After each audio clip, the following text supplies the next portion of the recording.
bien, lorsque nous sommes réveillés ce matin, nous avons activé le bouton qui nous donne l'ordre de rendre agréable votre mercredi. Bonjour et bienvenue.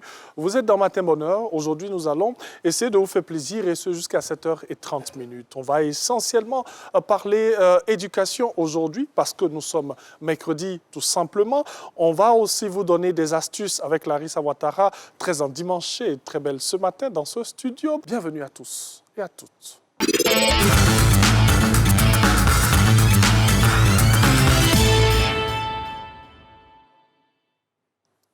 Nous sommes en compagnie de cette experte en la matière lorsqu'on parle d'astuces. Oh là là, comment on appelle la tenue Bon. Je ne maîtrise pas trop les matières. Je ne saurais quoi te dire parce que moi-même, je ne sais pas. De la soie. Dentelle? Non, dentelle. Dentelle ou un peu de soie? Un peu, je ne sais pas trop. C'est un bon mélange en tout cas. Et puis de belles couleurs. Hein. On est un peu assortis, non? Oui, Larissa? quand même, oui, ce matin. Hein. Tout mignon, tout beau. Ça, c'est la télépathie, ça. Je savais, j'ai senti ça de loin. Larissa Ouattara, avec elle, on va parler d'astuces, bien sûr. Oui. Qu'est-ce que Larissa Ouattara nous propose aujourd'hui? Alors, je vous propose des astuces pour faire pousser les cheveux, la barbe et puis les cils. Généralement, les personnes souffrent mais n'en parlent pas beaucoup. Oui. Donc, aujourd'hui, je vous présente déjà mes produits. J'ai de l'oignon, l'ail, de l'huile d'olive et du miel. Alors, il faut qu'on sache déjà qu'en cheval, toutes les parties, tout ce que Dieu a créé, il a mis sur notre corps est tout aussi important. Donc, il faut prendre soin de ça l'un après l'autre. Du coup, par rapport aux cheveux, déjà, on se pose des questions parce que nous, les femmes, on a souvent des cheveux qui sortent, qui se cassent, on ne sait pas c'est dû à quoi. Et même aussi les hommes, au niveau de la barbe, hein, nous, les femmes qui aimons beaucoup de barbe, là, quand on met la main dans la barbe de certains hommes... En fait, elle est en train de me dire qu'il faut que je laisse pousser la barbe un peu plus. Oui, franchement, ça te va bien surtout. Hein. Ah bon? Ça te va très bien, je bon, non, mais dis pas ça, hein. Ah bon? Larissa Ouattara. Ah, mais les mignons Je gars... n'ai pas fait cette émission, hein, j'ai traumatisé. Vas-y, ma chère. Les mignons gars sont toujours barbus, donc il ne faudrait pas qu'ils pensent que la barbe aussi ne s'entretient pas. Ça s'entretient. Donc, pour les hommes, si vous voulez garder la barbe, c'est important de suivre cette émission, de suivre les astuces qu'on va vous donner aujourd'hui. Vous allez voir que vous allez développer un autre niveau de charme. OK. Voilà, donc, sans plus tarder, on va passer au vif du sujet. Donc, j'ai extrait du jus d'oignon. Vous prenez de l'oignon. Ah, c'est le jus d'oignon qui... Oui, c'est le jus d'oignon. Comment on le fait, ce jus d'oignon? Bon, vous le faites mixer et puis vous filtrez tout simplement. Pour extraire le jus. Vous le mettez dans une bouteille ou dans un récipient. Aucun additif? Non, non, aucun. OK. Aucun. Voilà, on mixe juste et puis bon, après, on filtre, on extrait l'eau et puis c'est bon. C'est pareil aussi pour l'ail que j'ai fait. Et voilà, ça, on a de l'huile d'olive et le miel. Alors, comment ça se passe? On va déjà utiliser pour nourrir les cheveux. Il faut savoir qu'on transpire beaucoup aussi de la tête. Donc, quand les cheveux sont sales et tout, ça peut favoriser la cassure même des cheveux parce que c'est mal entretenu. Et au niveau aussi même de l'alimentation. Souvent, on a des médicaments qu'on prend, ou certains médicaments qu'on prend qui cassent aussi nos cheveux. On ne sait pas pourquoi, d'où ça vient. Ce n'est pas facile de contrôler tout ça. Donc, il faut avoir aussi une alimentation très équilibrée. C'est important. Donc, pour le mélange, c'est simple. Il faut avoir les cheveux propres, je vous en prie. C'est recommandé de laver les cheveux 3 fois par semaine. C'est vrai que moi, je ne le faisais pas, mais... Pour les femmes ou pour les hommes? Pour les femmes. Pour les femmes? Oui, les hommes, déjà, quand ils se lavent, l'eau touche, donc ça va. Nous, on aime commencer par la tête. Ça va sur la tête, on peut aller sous l'eau. C'est ça. Donc, on va prendre le jus d'oignon que je vais mélanger. Ça, c'est pour faire le bain. Donc, le jus d'oignon et le jus d'ail. On mélange à la même quantité. Hein. Voilà, vous faites un bon mélange comme ça. Et puis, après avoir fait un premier shampoing pour enlever tout ce qui est saleté, pour que ça soit plus facile, la zone soit propre, le cuir chevelu soit propre, et on le met sur la tête et on masse bien le cuir chevelu avec. On laisse reposer pendant 30 minutes. Je vous assure que l'odeur n'est pas très bien, mais après ça, vous allez vous sentir tellement bien. Et ça va favoriser en fait la pousse des cheveux beaucoup plus rapide. Et éviter même encore, ça vous fait éviter les poux, les saletés. On donne une bonne santé aux cheveux. Effectivement. Comme l'a dit une experte ici dans cette émission, les cheveux vivent. Oui. Les cheveux respirent et tout, donc il faut bien les entretenir. Voilà, il ne faut pas boucher les pores, tout ça. Donc après ce bain-là, quand vous le laissez 30 minutes, à peut-être même 1 heure de temps, vous le lavez et c'est bon. C'est très bon. Pas besoin En de tout cas, couvrir pas la tête, besoin. non? Non, pas besoin de couvrir la tête. Maintenant, si l'odeur vous fatigue, vous pouvez couvrir la tête et laver avec de l'eau tiède. De l'eau tiède Vous et mettez un un très cachet. bon, voilà, de l'eau tiède et un très bon shampoing, puis c'est bon. Et pour la barbe, on peut aussi utiliser ce mélange-là, mais je vous propose un autre mélange. Pour la barbe, on va utiliser le miel.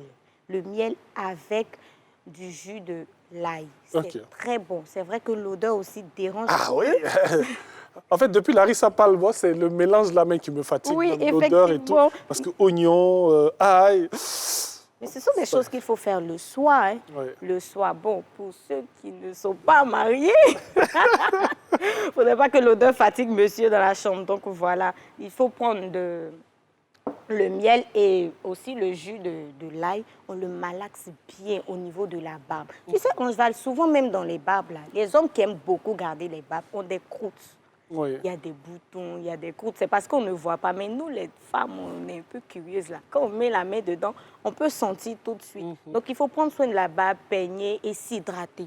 Oui. C'est très important. Il faut hydrater la peau parce que lorsque ça sèche, même au niveau du cuir chevelu et même au niveau aussi de la barbe, lorsque ça sèche, c'est pas très nourrissant en fait pour les poils. C'est clair. Donc, après, on met ça sur la barbe comme ça et on le laisse aussi 20 minutes. C'est recommandé de faire ça 3 fois dans la semaine. OK. Oui, 3 fois de la semaine. Après ça, on lave bien. Maintenant, pour la barbe aussi, après, on va utiliser de l'huile d'olive. Ok. C'est très enrichissant. C'est un peu comme, ça peut être même comme votre pommade, votre huile pour faire briller la barbe et pour nourrir aussi la barbe. Donc, quand vous finissez votre solution avec le miel, vous appliquez de l'huile d'olive et puis c'est top, le tour est joué. Ok. Maintenant, pour ces personnes-là qui ne veulent pas avoir affaire à notre eau d'oignon et notre eau d'ail, je vous propose d'utiliser non seulement de l'huile d'olive, mais mélanger encore à de l'huile de l'ail. Et on se demandait, mais comment ok. extraire l'huile de l'ail? Bon, ça sera beaucoup plus simple. Vous pouvez prendre même de l'huile d'olive là et râper l'ail, le mettre au feu, mais ne pas brûler l'ail en tout cas. Vous le mettez à doux feu, de sorte que vraiment l'odeur de l'ail prenne l'huile et vous le retirez. Lorsque vous allez filtrer cette huile-là, vous pouvez prendre ça pour faire votre pommade de cheveux Ok. ou aussi au niveau de la barbe. Maintenant, on va parler des cils. Moi, personnellement, je ne mets pas trop de faux cils, mais j'aime bien appliquer le mascara. Mais malheureusement, il y a des dames qui n'ont pas du tout de cils. On ne sait pas comment elles s'arrangent. On peut utiliser aussi toujours l'huile d'olive et c'est très nourrissant, mais je vous propose de faire ça les soirs. Et comment ça se passe? Oui. Bon, l'huile d'olive, Oui. toujours avec l'ail aussi. On le met dans un flacon. OK. Un flacon de mascara vide qu'on a bien nettoyé, on a enlevé toute la matière et tout. Et on l'applique comme si on était en train de mettre notre mascara. OK. Voilà. Mais le soir, ce sera beaucoup plus facile pour ne pas que, avant de dormir, pour ne pas que l'huile parte dans tous les sens, pour fatiguer un peu les yeux. Donc faites vraiment attention à tout ça. Et il y a aussi l'huile de ricin qui est très bon pour ça. Ok. Au niveau de la barbe, au niveau des poils, des cils et au niveau aussi des cheveux. Donc voilà, c'est tout pour aujourd'hui. Avec des produits qui sont apportés, hein, donc de l'oignon, de l'ail, l'huile d'olive, du miel. C'est vrai que, bon, on va insister sur les odeurs. Hein, Oui. c'est pas tout le monde qui supporte l'odeur de l'ail, surtout l'odeur de l'oignon, mais il faudra faire pour quand même une bonne santé de vos cheveux, de vos barbes, des cils et tout. En tout cas, merci beaucoup, Larissa Ouattara. Qu'est-ce qu'on retient de tout ce que nous avons dit pour tous nos téléspectateurs? Hein? Bon, on retient qu'il faut prendre soin de nos cheveux, Oui. de nos barbes. Et pour favoriser aussi la pousse des cils, c'est très bien. On a des produits, des astuces, des trucs naturels pour pouvoir faire pousser cela. Pas besoin de vous emmerder avec trop de produits chimiques parce qu'après aussi, ça peut abîmer ces parties-là. En tout cas, merci beaucoup. Merci à Larissa Ouattara qui nous permet d'avoir de beaux cheveux, bien sûr, d'être propre. Oui. Hein, parce que c'est ça aussi C'est ça. le plus important C'est ça. pour avoir une bonne barbe. Et puis, je pense qu'elle a donné beaucoup d'astuces à tous ces hommes qui sont dans ce studio. Et elle vous a donné une information capitale. Oui. Elle aime la barbe.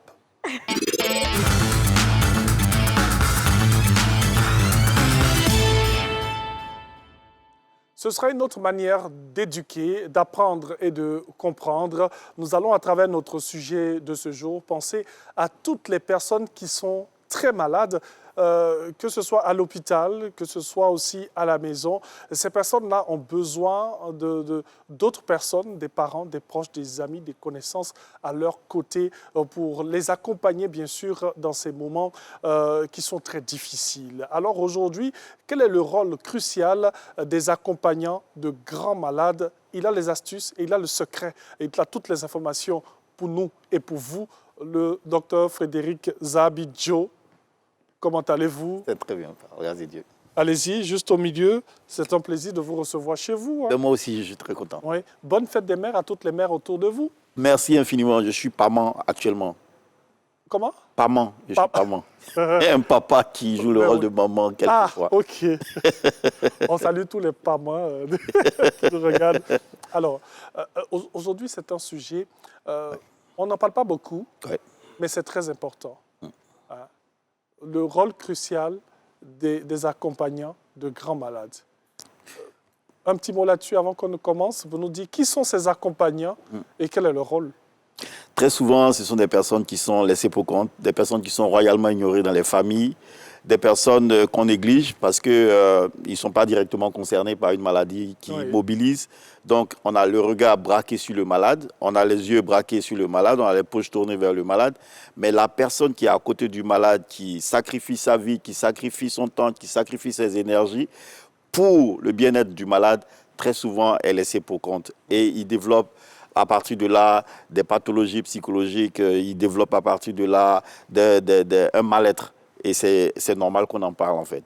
Bien sûr. Ouais. Alors, Dr Frédéric Zabidjo l'a dit, hein, de ces personnes qui sont proches des malades et qui jouent véritablement leur rôle. Généralement, on dit lorsqu'on accompagne un malade, on tombe souvent très malade. Oui, parce que déjà, on est dans un environnement qui prête à ça. Oui. Par exemple, quelqu'un qui se retrouve à l'hôpital pour une longue durée, parce que quand on accompagne un malade atteint d'une maladie chronique, par exemple, quelqu'un qui a atteint d'un cancer en phase terminale, quelqu'un qui a atteint d'un diabète aggravé, par exemple d'un accident vasculaire cérébral, qui est immobilisé à l'hôpital, la personne évolue dans un contexte en permanence. L'hôpital n'est pas un lieu où quelqu'un qui est sain doit être normalement pendant longtemps. Et donc, rester dans un tel environnement expose la personne à des agents pathogènes, en fait, des germes pathogènes, des virus, des microbes, etc., que la personne peut prendre. Ça, c'est déjà le premier risque. Et deuxièmement, le fait d'être dans cet environnement-là, avec tout ce qu'il y a autour, des morts par-ci, des maladies graves par-là, et ça nous ramène notre propre image, ça nous ramène notre propre avenir, et ça fait qu'on est dans un perpétuel questionnement pour voir ce qui nous attend, nous aussi. Et donc, tout ça, ça crée de la matière au mal-être, en fait. Donc, ces personnes-là, très souvent, et vu également qu'elles laissent tomber toutes leurs activités pour se concentrer et se consacrer uniquement aux malades qu'elles ont à charge, ça devient compliqué pour elles. Et donc, il faut nécessairement se pencher sur leur cas. Bien sûr. C'est un peu comme quand on va rendre visite à une femme qui vient d'accoucher, tout le monde a les yeux pour le bébé. Oh, ce qu'il est beau, oh, il est mignon, oh, bonne arrivée bébé. Mais on oublie qu'il y a une femme qui était juste à côté de la mort. Oui. Et qui a délivré dans la douleur, dans la peine et tout. C'est rare qu'on s'intéresse véritablement à elle, en fait. Oui. Voilà, c'est des choses qu'on vit au quotidien, mais auxquelles on ne fait pas attention. On est tout de suite sur le bon. Voilà, c'est la même chose. Quand on va à l'hôpital, oh, Yacoub, pour ce que tu es en train de vivre, on a des yeux que pour le malade. Mais on oublie qu'il y a quelqu'un à côté de lui et c'est grâce à cette personne-là que le malade, il tient la route en fait. Et cette personne-là, elle a laissé ses activités. Souvent, elle a laissé sa famille. Elle a laissé toute sa vie. Elle a mis toute sa vie en berne pour se concentrer uniquement que sur le malade. La personne mérite qu'on lui accorde le peu de crédit, le peu d'attention qu'on doit lui donner en fait, pour qu'elle puisse se sentir surtout bien. Quand cette personne fait beaucoup d'efforts. Beaucoup d'efforts, voilà. Beaucoup d'efforts. Oui. Déjà être présent, c'est un effort. Comment? Déjà être présent auprès du malade, c'est un effort incommensurable. Oui. Parce que j'ai des besoins. Oui. Et ce n'est pas parce que, par exemple, je suis au chevet, même si la personne me coûte cher, je suis au chevet de ma mère, que mes besoins sont satisfaits.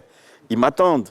J'ai des responsabilités qui m'attendent. Mais là, je suis obligé de tout mettre entre parenthèses pour être là auprès du malade. Quels sont les défis professionnels auxquels les accompagnants de grands malades font face ou doivent faire face? Déjà, le premier défi, c'est le défi de la connaissance de la psychologie du malade. OK. Parce que vous ne pouvez pas accompagner quelqu'un dont vous ignorez tout de la psychologie. Le malade qui est en phase terminale, par exemple, ou bien en soins palliatifs, il sait qu'il va partir. Donc, il est dans une irritabilité constante. Il est dans des états, si vous voulez, de changement d'humeur à tout moment. Parce qu'il s'est dit, bon, ben, la vie, ça ne vaut pas la peine. Bon, les efforts, ça m'énerve. Et la personne devient invivable à la limite. Bon, celui qui l'accompagne, s'il ne comprend pas ça, il va désespérer et il va s'énerver à son tour. Et si lui s'énerve, ça se répercute sur le malade et ça fait que ça ne fait qu'aggraver l'état du malade. Donc déjà, il faut comprendre, connaître la psychologie de quelqu'un qui est par exemple en soins palliatifs. C'est-à-dire la personne sait qu'elle va mourir, elle sait qu'il n'y a pas grand-chose à faire, elle attend juste, la médecine l'aide juste à supporter les derniers instants, à alléger ses douleurs, etc. Elle le sait. Donc cette personne-là, elle n'a plus rien à gagner, elle n'a rien à perdre également. Et donc quand c'est comme ça, vous voyez, elle est d'humeur exécrable. Elle développe des craintes, des anxiétés qui peuvent facilement se transmettre à l'autre. Parce que vivre à côté de quelqu'un, par exemple, qui passe son temps à pleurer, c'est contagieux. Quand je dis contagieux, je ne dis pas que c'est comme une maladie, mais oui, ça fait qu'on s'interroge soi-même. On devient triste aussi. On devient triste aussi. Et puis, on commence à développer un mal-être. Et à force il y a des gens qui sont là, ils souffrent et ils parlent. Oh, mais quand je ne serai pas là, qui va s'occuper de mes enfants? Oh, cette maladie-là, qui va faire ceci? Et à force de le dire, celui qui l'accompagne, il l'entend. Et lui aussi, ça lui renvoie sa propre image. Quand je vois quelqu'un qui est en train de mourir, je me dis, mais c'est mon avenir le plus certain à moi aussi. Oui. Comment ça va se passer? Et là, je commence à me poser ce genre de questions. C'est bien de se les poser, mais quand on doit se les poser de façon constante, ça devient un problème, en fait. Et donc, ça fait que la personne aussi développe, si vous voulez, de l'anxiété, qui peut s'aggraver par une angoisse, qui peut aussi se terminer par comment on appelle ça, une détresse profonde, en fait. Et ça, la personne va vivre ça à travers des signes qu'on peut observer. Donc déjà, le premier défi professionnel, c'est le défi de la connaissance de la psychologie du malade. Okay. Également, le deuxième défi, c'est le défi de la manipulation même du malade. Parce qu'il y a des gens qui sont, si vous voulez, qui ont une santé assez fragile et qui méritent des soins particuliers. Il faut savoir les manipuler avec délicatesse. Par exemple, quelqu'un qui a fait un accident, si on le bouge d'une certaine façon, peut-être que ça peut aggraver la maladie ou bien le problème et tout. Donc, il faut déjà que celui qui l'accompagne apprenne à jouer ce rôle-là. Et malheureusement, nous sommes dans un contexte, ici en Côte d'Ivoire particulièrement, le contexte que je connais le mieux, on est dans un contexte où la prise en charge institutionnelle n'intègre pas tellement les accompagnants de grands malades. Je veux dire qu'en dehors des cliniques privées de haut standing, les hôpitaux comme les structures sanitaires de seconde zone, en fait, n'ont pas toujours du personnel qualifié qui est dédié à ce genre de travail-là.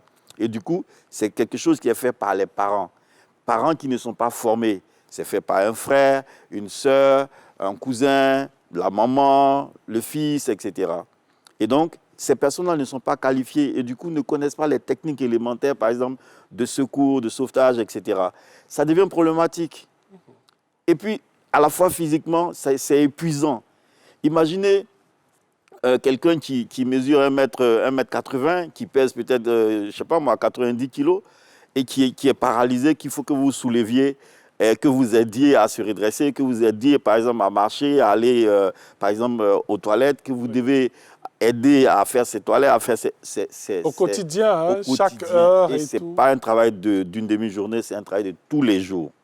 Imaginez que dans la famille, il n'y ait personne pour le faire. Oui. Et puis vous vous retrouvez seul, par exemple, à vous occuper de votre maman ou bien de votre papa. Imaginez une jeune fille qui doit s'occuper de son père, devenir grabataire, qui est couché. Elle doit le déshabiller, elle doit voir sa nudité. C'est pénible. Imaginez un jeune homme qui doit faire la même chose avec sa mère ou avec sa sœur. C'est pénible psychologiquement, surtout dans le contexte africain où la nudité des parents, c'est sacré. Oui. Donc ça crée des souffrances psychologiques qu'on ne peut pas négliger, qu'on ne peut pas passer sous silence en fait. Et c'est des personnes qui, si vous voulez, souffrent tellement à l'abri de nos regards, à l'abri de nos attentions, à l'abri de notre compassion même. Quand on vient, c'est à peine si on leur adresse la parole, parce que pour nous, c'est évident. Bon, quelqu'un qui est au chevet de sa mère, bon, on s'est dit, c'est son rôle, il est là. On ne voit pas qu'il souffre, en fait. Passer sa journée dans un hôpital, mais ce n'est pas du tout, c'est pas donné. Tu es là, assis, tu n'as rien à faire que de peut-être aller de temps en temps, aller acheter un médicament à la pharmacie, revenir, t'asseoir, et tu n'as rien d'autre à faire que d'être là comme ça et aider le malade de temps en temps. Mais c'est pénible. Vous nous amenez à penser à ces personnes qui sont dans les CHU, dans les cliniques, dans les hôpitaux, qui dorment souvent à même le sol, à même le sol. Pour surveiller des malades. À même le sol, à la portée de tout ce que vous pouvez imaginer beaucoup comme de bactéries, beaucoup de maladies. Voilà, aussi. tout ça. La personne expose sa propre santé pour venir au secours d'un autre malade. Et si on ne lui apprend pas les gestes élémentaires de survie, de sauvetage et tout ça, c'est clair qu'à terme, à très court terme, on a deux malades. On a deux malades. Malade physique et malade mental. Et il faut faire très attention à ce genre de choses. Oui. Alors on va avancer, comme on a que 5 petites minutes. C'est vrai qu'on est sur les défis que nous avons, que nous rencontrons. Mais quelles sont les stratégies? Vous avez plus ou moins évoqué les stratégies dans ce que vous êtes en train de faire. On va aller un peu plus en profondeur. Quelles sont les stratégies pour pouvoir, bien sûr, mener à bien cet accompagnement? Déjà, là, la première stratégie, c'est qu'il faut que ce soit ces nouveaux corps de métier, c'est des corps de métier qui doivent être développés.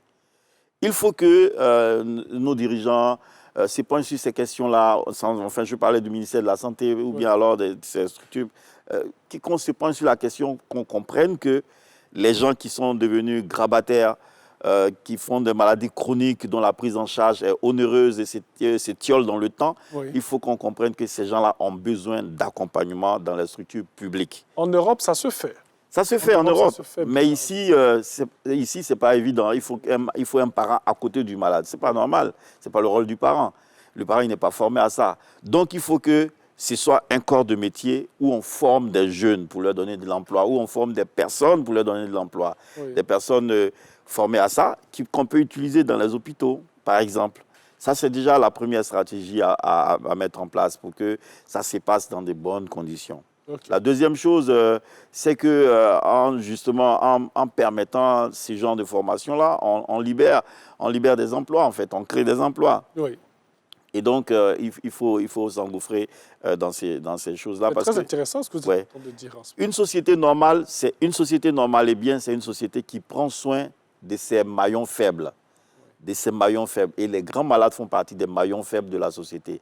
Il faut qu'on prenne soin d'eux. Et pour prendre soin d'eux, il faut des hommes qui sont vaillants, pas des malades, ou bien des malades potentiels. Il le faut. Donc, il faut structurer tout ça. Ces personnes-là ont besoin d'un minimum de connaissances en matière de, si vous voulez, de soins de santé. Les soins de santé élémentaires. Comment prendre soin de quelqu'un sans exposer sa propre santé, c'est des choses qu'on doit leur apprendre. Oui. Et donc, ça fait partie justement des stratégies dont on parlait tantôt. Oui. Et surtout, il faut leur apporter aussi des connaissances en matière de psychologie élémentaire. On peut simplifier la psychologie. Leur montrer les risques qu'ils courent et comment se prémunir de ces genres de risques-là, par exemple, en leur montrant des techniques pour ne pas développer de l'anxiété, de la dépression, pour ne pas faire de dépression, voilà, et braver le stress, etc. Comment ne pas amener, par exemple, les pressions qui sont sur ces personnes-là en stress. Ça, c'est des choses qu'on peut leur apprendre. C'est-à-dire que la formation, ici, elle est essentielle. Elle est essentielle. Il ne faut pas qu'on continue, si vous voulez, dans l'informel à ces niveaux-là.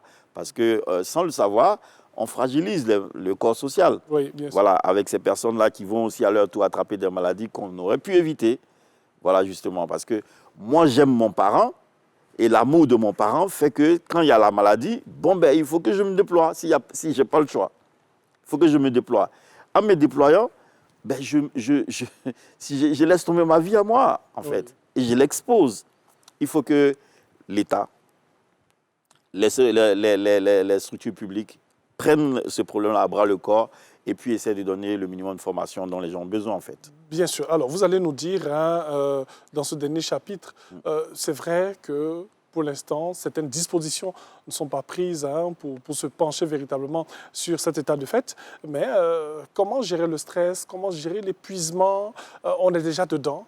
On n'a pas le choix. C'est notre parent. On est obligé d'être à côté. Comment on gère le stress et l'épuisement et tout? Déjà, en essayant de dédramatiser, Oui. même à notre propre niveau. C'est clair que quand je suis à côté de quelqu'un qui est gravement malade, je vois, si vous voulez, sans être prophète, je vois un peu l'issue de la maladie. Je sais qu'à terme, on va aller vers le schéma le plus mauvais, en fait. Ouais, Je le sais déjà. Donc, c'est de me préparer psychologiquement à ça. Et de commencer à me l'approprier, à faire corps avec. Parce que ce qui crée le déséquilibre au niveau psychologique en général, c'est quand on ne s'attend pas à quelque chose qui nous arrive. Donc, on n'est pas préparé à ça. C'est de se préparer psychologiquement. Et se préparer psychologiquement, c'est quoi? C'est déjà entrevoir la perspective et se l'approprier.